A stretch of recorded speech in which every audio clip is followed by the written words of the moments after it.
गोरखपुर में दीपक हत्याकांड के आरोपियों की पुलिस से मुठभेड़ हो गई है। सबसे बड़ी खबर है कि गोरखपुर में दीपक हत्याकांड के आरोपियों के पुलिस की मुठभेड़। कुशीनगर के रामकोला इलाके में दोनों तरफ से गोलीबारी। एनकाउंटर के बाद 4 आरोपी गिरफ्तार किए गए। सबसे बड़ी खबर, गोलीबारी में हत्या आरोपी रहीम घायल है। रहीम मियां के पैरों में गोली लगी है। गोरखपुर में दीपक हत्याकांड के आरोपियों की पुलिस से मुठभेड़। ये मुठभेड़ कुशीनगर के रामकोला इलाके में हुई, जहां रहीम के पैरों में गोली लगी है।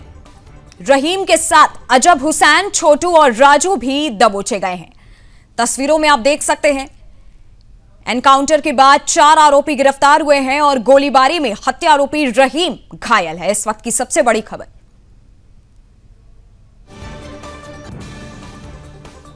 और इसी खबर पर हमारे साथ ब्यूरो चीफ रजत मिश्रा जुड़ चुके हैं। रजत, आप इस समय वहां पे मौजूद हैं, क्या वहां पे इस समय आपको स्थिति नजर आ रही है? एनकाउंटर किन हालातों में किया गया, पूरी जानकारी एक बार दीजिए। देखिए, दीपक गुप्ता का जो हत्याकांड था वो लगातार सुर्खियों में था और लगातार पुलिस जो हत्यारे हैं दीपक के, उनकी तलाश कर रही थी। अजब हुसैन जो मुख्य आरोपी था, उसको पहले ही गांव वालों ने खुद पकड़ लिया था, जो इस समय पुलिस की गिरफ्त में पहले से है।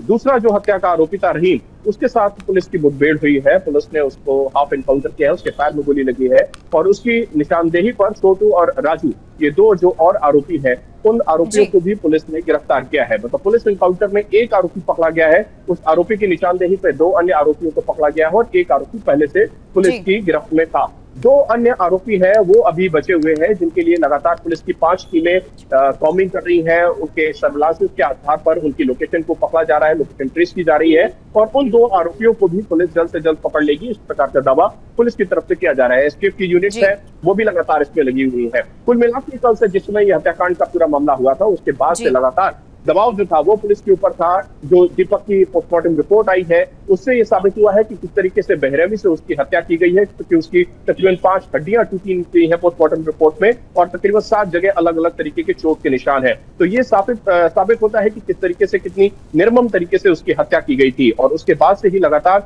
जिस समय सीएम योगी आदित्यनाथ ने इस पूरे मामले का संज्ञान लिया था और ये कहा था कि किसी भी हालत में दीपक के हत्यारों को बख्शा नहीं जाएगा, तभी ये तय हो गया था कि पुलिस का जो एक्शन है वो काफी बड़ा होगा। शाम होते होते जो पूरी चौकी थी उसके सभी लोगों को सस्पेंड कर दिया गया था। पुलिस अपनी तरफ से जो विभागीय कार्रवाई है वो भी पुलिस की तरफ से लगातार की जा रही थी और उसके बाद ADG law and order Amitabh Yash भी शाम को गोरखपुर पहुंच गए थे। तो कुल मिला के जो एक्शन है इस पूरे मामले में वो लगातार जारी है। 4 आरोपी अब तक पुलिस की गिरफ्त में आ चुके हैं और जो 2 अन्य आरोपी है उनको गिरफ्तार करने के लिए इस समय पुलिस की यूनिट्स लगी हुई है। जी रजत, पुलिस को रहीम की लोकेशन मिली कैसे और अब हालांकि एनकाउंटर के बाद इलाके की स्थिति वहां पे अब कैसी बनी हुई है?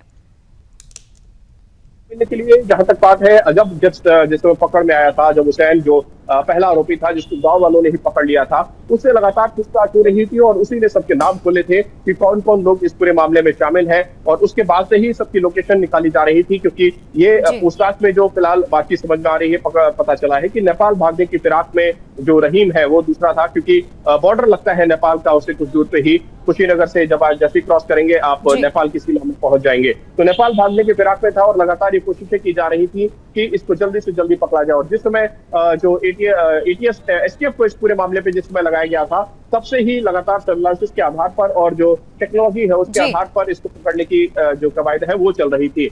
जो निशानदेही थी उसी निशानदेही के आधार पर जिसमें अजब को पकड़ा गया था, उसके बाद रहीम को जब गोली लगी, उसके बाद ये 2 जो अन्य आरोपी थे, छोटू और राजू, इनको भी पकड़ा गया और उनसे भी इसमें पूछताछ हो रही है। और उन सब पूछताछ से ही जो डॉट्स है उनको कनेक्ट करते हुए बात पता चली कि 2 और आरोपी हैं जो इस समय फरार है और उन दोनों आरोपियों को भी पकड़ने के लिए पुलिस की यूनिट्स काम कर रही है। 5 यूनिट्स लगी हुई है, पिपराइच थाने की भी पुलिस लगी हुई है, गोरखपुर की जो पुलिस है वो भी लगी हुई है, उसके अलावा एसटीएफ की यूनिट्स भी लगी हुई है, कुशीनगर की जो पुलिस की टीम है वो भी अपने स्तर से छानबीन कर रही है। तो कुल मिलाकर एक ज्वाइंट ऑपरेशन चल रहा है इस पूरे मामले में, दीपक के मामले को लेकर। और जिस तरीके से दीपक के परिवारजनों ने मांग की थी कि हर हालत में जो हत्या के आरोपी है, दीपक की हत्या के आरोपी है, उनको पकड़ा जाए और उनको कठोर से कठोर सजा दी जाए। और उसी बात को मुख्यमंत्री योगी आदित्यनाथ ने मानते हुए कहा था कि हत्या आरोपियों के ऊपर कड़ा एक्शन होगा और वो एक्शन होता हुआ इसमें दिखाई दे रहा है।